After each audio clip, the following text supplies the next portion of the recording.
ప్రియులారా, మన ప్రభు అయిన యేసుక్రీస్తు నామములో మీకు శుభోదయం. ప్రతిదినం ప్రభుతో అనుదిన ఆత్మీయ ఆహారం, జూన్ 20 శనివారం. నేటి లేఖన పఠనం యెషయా గ్రంథం 56వ అధ్యాయము 1 నుండి 57వ అధ్యాయము 2వ వచనం వరకు. అలాగే యెషయా గ్రంథం 57వ అధ్యాయము 15 నుండి 21వ వచనం వరకు. నేటి ధ్యాన లేఖనం యెషయా గ్రంథం 56వ అధ్యాయము 7వ వచనం.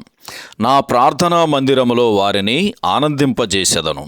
నా బలిపీఠము మీద వారు అర్పించు దహన బలులను నాకు అంగీకారములగును. నా మందిరము సమస్త జనులకు ప్రార్థనా మందిరం అనబడును. వ్యాఖ్యానాంశం ప్రార్థనా మందిరము. వ్యాఖ్యానం యెషయా గ్రంథం 56, 57 అధ్యాయాలు ఇశ్రాయేలుకు భవిష్యత్తులో సంభవించే ఒక చీకటి సంఘటనను గూర్చి వివరిస్తున్నాయి. ఈ ప్రజలలో ఎక్కువ మంది గుడ్డివారైన కావలివారిచే నడిపింపబడిన వారై క్రీస్తు విరోధిని వెంబడిస్తారు అని యెషయా గ్రంథం 57వ అధ్యాయం 9వ వచనంలో చదువుతాం. ఈ కాలమంతటిలో దేవుని కనుదృష్టి విశ్రాంతి దినమును పాటిస్తూ ఆయన కొరకు నమ్మకముగా జీవించు వారిపైన ఉండగా ఆయన తన వాగ్దానములచే వారిని ప్రోత్సహిస్తాడు. అపవిత్రపరచబడి ఉన్నందున దేవాలయము ఇప్పుడు శిథిలముగా ఉన్నది. అయితే శేషించిన వారు ఆనందించినట్లు మళ్ళీ అది ప్రార్థనా మందిరము అను తన పేరుకు స్వభావమునకు తగినట్లుగా చేయబడుతుంది.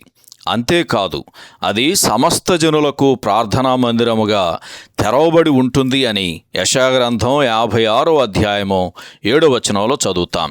క్రైస్తవ స్నేహితులారా, దేవునికి ప్రార్థించటానికి, స్తుతులు చెల్లించటానికి మనకు అన్ని వేళలా ప్రవేశము కలిగి ఉన్నాము. ఈ ఆధిక్యతను మనం ఉపయోగించుకుందాం. యెషయా గ్రంథం 57వ అధ్యాయము మొదటి 2 వచనాలలో నీతిమంతుల మరణము, కనికరము గలవారి మరణము యొక్క అసలైన అర్థమును వివరించబడుచున్నది. దేవుడు ఇతరులకు సిద్ధపరిచి ఉంచిన తీర్పులలోకి రాకుండా వారిని కొనిపోవుచున్నాడు అని రాజులు మొదటి గ్రంథం 14వ అధ్యాయము 12, 13 వచనాలు చదివితే మనకు అర్థమవుతుంది. వారిలో కృతజ్ఞతాబుద్ధి పుట్టింతును అని యెహోవా యెషయా గ్రంథం 57వ అధ్యాయం 19వ వచనంలో ప్రకటిస్తున్నాడు. దీనినే హెబ్రీయులకు రాసిన పత్రిక 13వ అధ్యాయం 15వ వచనంలో స్తుతి యాగము అని వివరించబడుచు ఉన్నది. దేవునికి చెల్లింపబడి ఇట్టి యాగములను వారిలో ఆయనే తన ఆత్మ ద్వారా కలుగజేస్తాడు.